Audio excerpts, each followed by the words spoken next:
Go? Yeah. You're recording. I'm editing it. Yeah, go ahead. Okay.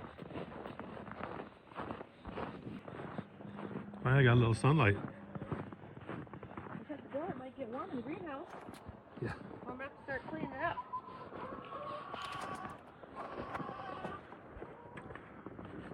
Hi, girls. I have a snack for you. Want a snack? Ooh, you left me an egg. Good girl. Good girl. Yeah. Here. Another egg? Did you get it? Ooh. Here, one of the gloves. Ooh, two. Starting to pick up now that I got a light on them.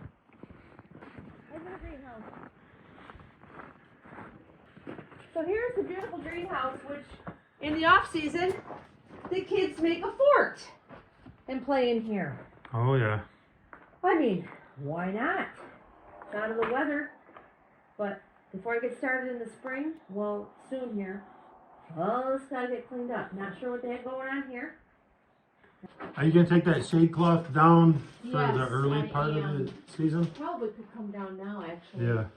Gotta go find where they took my ladder. I'm looking for a salad tray.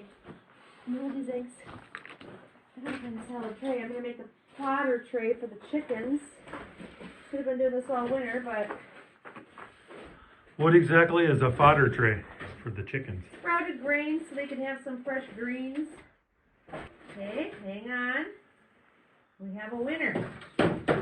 No holes. Alright, this is what I... Clean out the chicken brooder, too. Huh? Get that all cleaned out. Yes, I gotta order chickens Look, our chicken's coming. soon. I see everybody was complaining about the price of eggs, so it's a good time to everybody start a little flock in their backyard. Absolutely. The way to go. Absolutely. Yeah, it was brutal this morning, wasn't it? Where are we going now?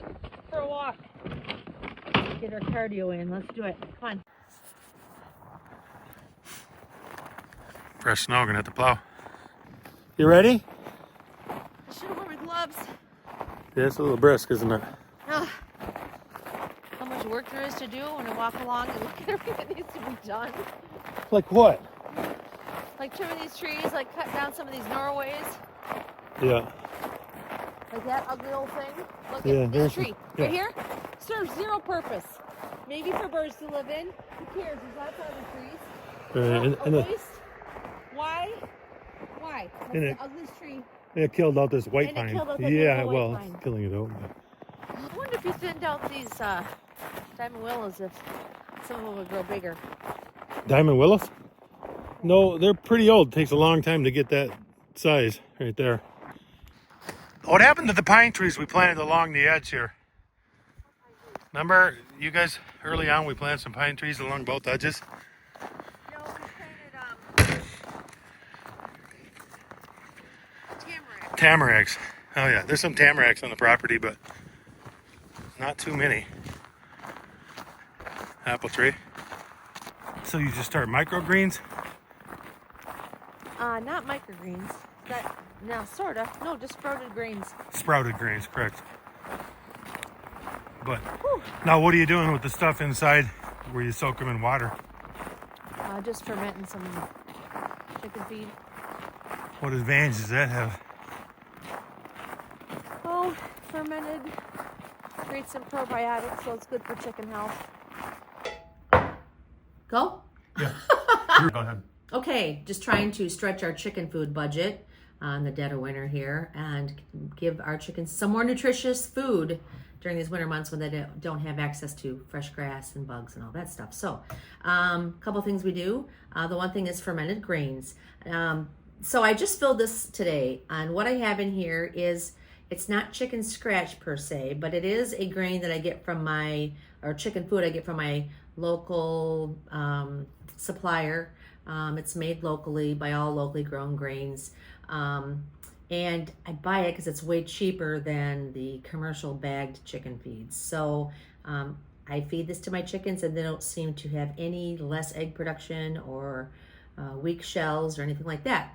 The advantage of this chicken feed is that it's full of a lot of these whole and partially cracked grains, which is perfect for fermenting. The process of fermenting is just putting some jars, your chicken food in a clean jar, and then putting water on it.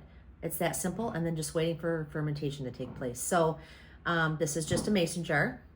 I filled this one too high. After I put the water in, it expanded, and now it's almost to the top. So I'm probably going to take and split this between a couple different jars. But I just did this morning, so it's just gonna sit on my windowsill or somewhere out of the way.